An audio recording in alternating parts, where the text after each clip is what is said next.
Alors, bonjour à toutes et à tous, merci de me rejoindre pour cette nouvelle leçon. Alors aujourd'hui, je vais vous présenter la leçon 3 de la chimie de la deuxième année option internationale. La leçon d'aujourd'hui est intitulée Atomes et molécules.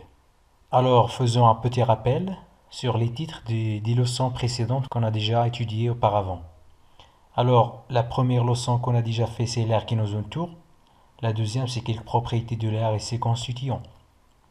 Alors, faisons un petit rappel sur les couches de l'atmosphère. On a déjà dit dans le cours que les couches de l'atmosphère, ce sont au nombre de 4. La première, elle s'appelle la troposphère. Son épaisseur est d'environ 15 km. La deuxième, c'est la stratosphère. Son épaisseur est en fait de 35 km. Et la troisième, c'est la mésosphère, et aussi 35 km. Et la dernière, c'est la plus grande couche de l'atmosphère. Elle s'appelle la thermosphère. Son épaisseur est d'environ 415 km. Alors maintenant, faisons un petit rappel sur les constituants de l'air. Alors on a déjà dit que l'air est constitué de trois essentiels gaz. Le premier, c'est le dioxygène. C'est un gaz qui est très important pour les êtres vivants, pour la respiration. Son pourcentage dans l'air est d'environ 21%. Alors le deuxième gaz, c'est le diazote, d'un pourcentage de 78%. Et il reste 1% pour les autres gaz comme le CO2, l'argon et le dihydrogène, etc. Alors pour cela, on dit que l'air est un mélange homogène. Pourquoi un mélange? Parce qu'il est constitué de plusieurs gaz. C'est un mélange de gaz.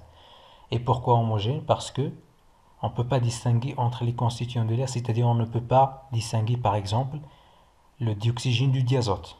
Donc c'est un mélange homogène. Alors passons pour faire un petit rappel sur les propriétés de l'air. On a déjà dit que l'air, il a trois propriétés, la compressibilité et l'expansibilité. Et on a dit que l'air a une masse. Alors la compressibilité et l'expansibilité, on a prouvé ça en utilisant une expérience d'un seringue, un seringue avec un piston. Et pour la masse, on a utilisé un ballon gonflé et dégonflé et une balance électronique. Alors on a dit pour la compressibilité, si on pousse le piston, le volume de l'air il diminue et sa pression il augmente automatiquement. Donc on dit dans ce cas que l'air il est compressible. Au cas contraire, c'est-à-dire lorsqu'on tire le piston, on remarque que le volume de l'air il augmente et automatiquement sa pression diminue. Alors dans ce cas on dit que l'air est expansible. Alors aujourd'hui, on va faire un petit rappel aussi sur la matière. On a déjà dit dans la classe première année option internationale, on a dit que la matière c'est tout qui constitue ce qui nous entoure, c'est-à-dire tous les objets qui nous entourent sont fabriqués en matériaux ou bien en matière. Par exemple le fer, l'être humain, l'eau, par exemple l'air, le bois, le lait, le verre et la glace par exemple, tous ces corps sont fabriqués en quelque chose qu'on appelle matière. Alors la matière c'est tout qui constitue ce qui nous entoure. C'est la bonne définition de la matière. Alors aujourd'hui, on va faire une expérience. Par exemple, si on prend un morceau de fer, par exemple un crou, ici, comme vous voyez ici un crou en fer, si on met ce crou dans un microscope à effet tunnel, c'est-à-dire on va voir son image à l'aide d'un microscope à effet tunnel. Un microscope à effet tunnel, en fait, c'est un microscope qui agrandit les choses beaucoup. C'est pas, par exemple, c'est pas comme le microscope qu'on trouve au laboratoire de physique, mais c'est un microscope à effet tunnel.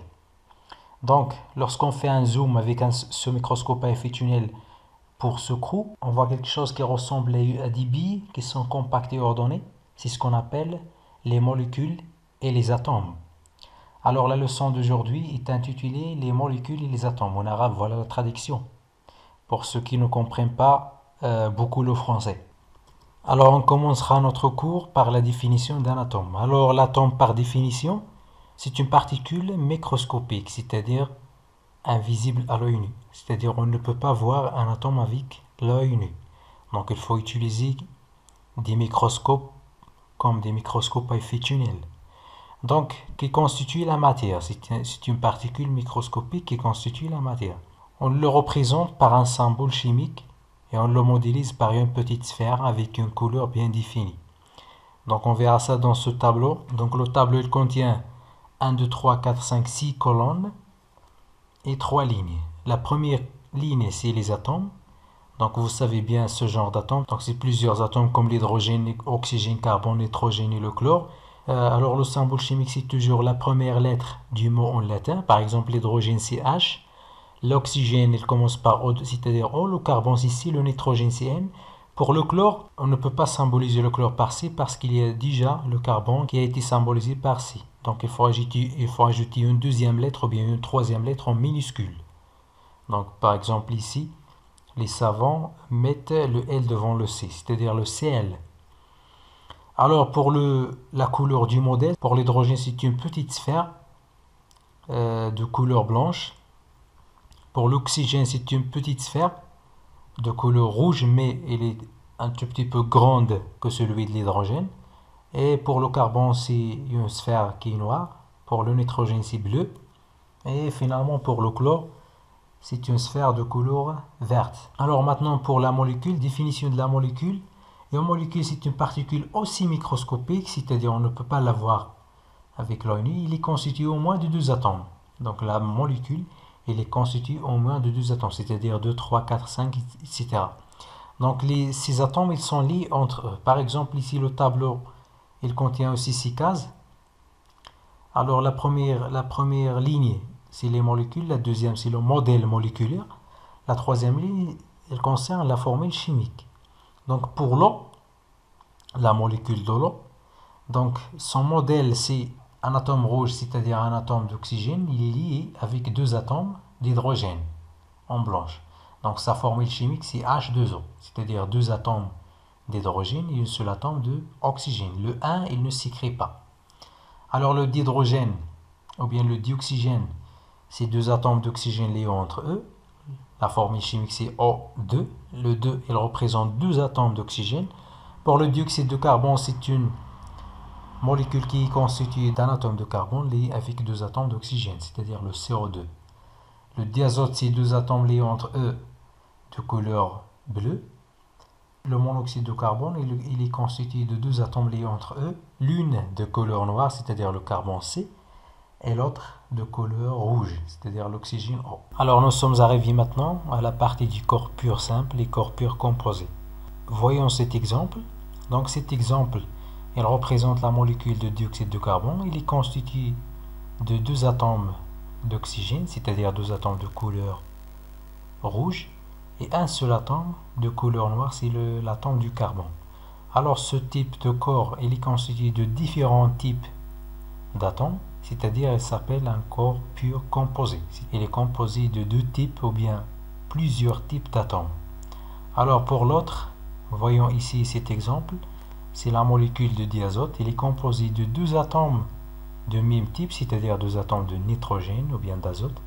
Donc ce type de corps, il s'appelle un corps pur simple. Alors un corps pur composé, il est composé de différents types d'atomes. Et pour le corps pur simple, il est constitué d'un même type d'atomes. Alors nous avons terminé de cette leçon. J'espère que ça vous aidera bien pour comprendre la notion des atomes et de molécules. Et on se verra dans une nouvelle vidéo. Et n'hésitez pas à s'abonner à notre chaîne et de liker la vidéo. Et à bientôt.